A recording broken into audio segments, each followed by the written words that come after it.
No, can we open it up for questions from the audience? Yeah, absolutely. If you want to take it and ask for one, go right ahead. All right. Steve Gorse. Well, you've been answering a lot of questions from a lot of people over the past couple of months.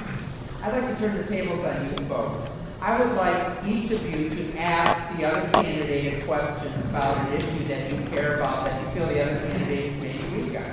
Please ask the other candidate a question and have them answer. That is my question. I'm sorry, I was a little bit...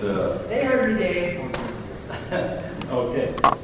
Did you both hear his question? No.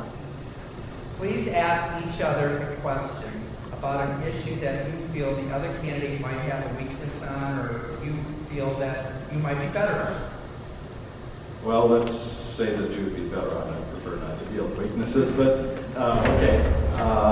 Would you be prepared to do that, ask the other candidate a question that you would feel that you have strengths over that other candidate?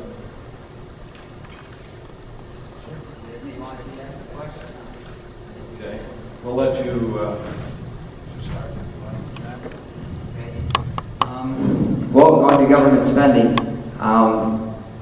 do you think it's laudable to hold the tax levy where it's at? Or at what rate do you anticipate the tax levy growing if you do win this election take the mayor's office for the city of La Crosse? Thank you, Matt. Tax levies are funny because they go with assessment on houses and the amount of tax base you need to do business and complete the budget. I'm more interested in actually lowering the overall cost and tax bill that someone gets, because assessments and levies, now with houses going down, if you're going to make the same budget, levies have to go up, so there's always that kind of gain. I pay about $6,000, I don't mind saying, not quite, but almost $6,000 on my house for taxes. What I would rather pay is maybe like $4,500. That's what I would want to see as a change, because that's something I can live with.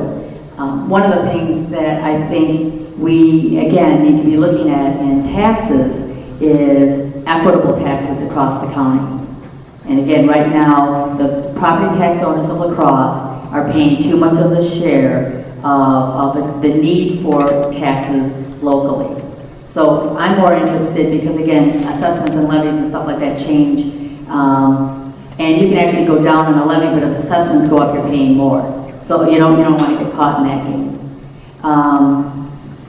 So hopefully that explains. What I'd like to see at Christmas time, when I get that card from the Christmas card from the city, or holiday card, I should say, for anyone, I'd rather see it be less than I had to pay the year before, and not by just a couple bucks, but something that actually was something that I could take to the bank and feel good that I'm paying my share, I'm paying into the pot, but I'm not paying more than my share. So now I get to ask Mr. Harder a question.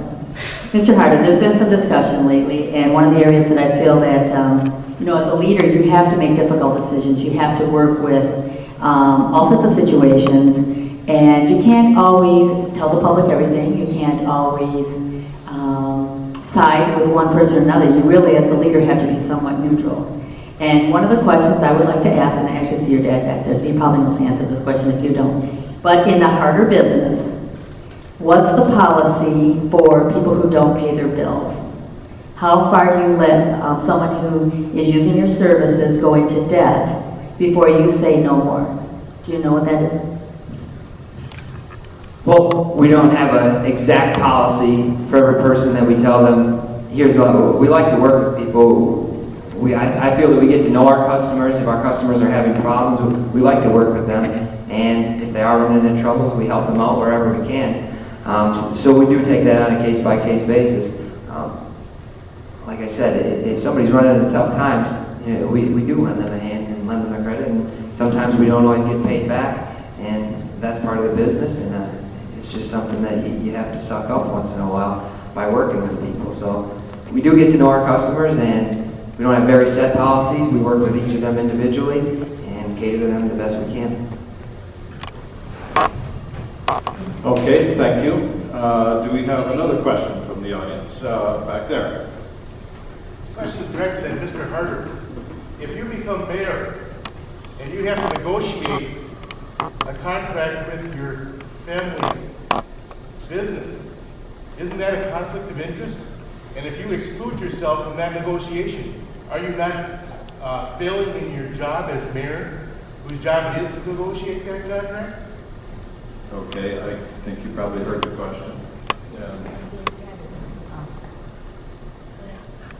The question was directed to I that. know, but I'm just wondering if it's fair to ask Ann a question like that and not have plus the questions that aren't directed at both of us. Well, let them take it first and then you can respond. Sure. Okay.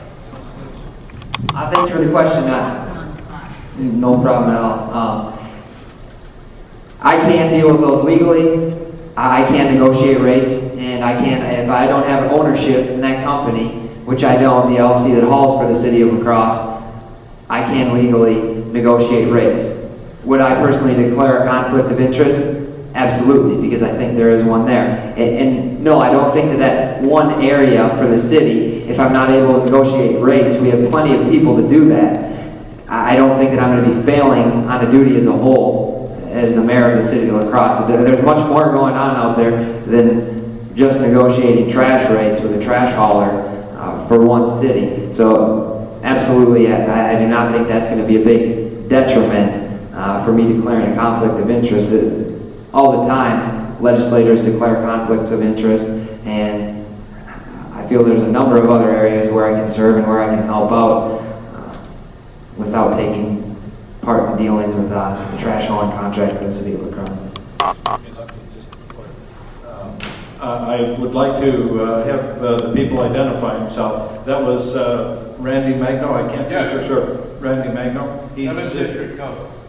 I'm sorry. 7th District Council candidate. 7th District Council candidate, and we'll see more of you after we finish with the other candidate. And I thank Mr. Harder for taking that question, because I know it was, I don't really have an answer to that, because I don't know how you guys do business. But I also, you didn't answer my question before, Mr. Harder, about how far do you let someone go in debt before you can't let that debt continue to grow? But if you don't mind answering that. Are you, a dollar amount? Exactly how? How far? As I said, we don't have set policies. We don't have a set amount for each customer where we will cut them off. Does that answer your question? As I said, there is no set policy.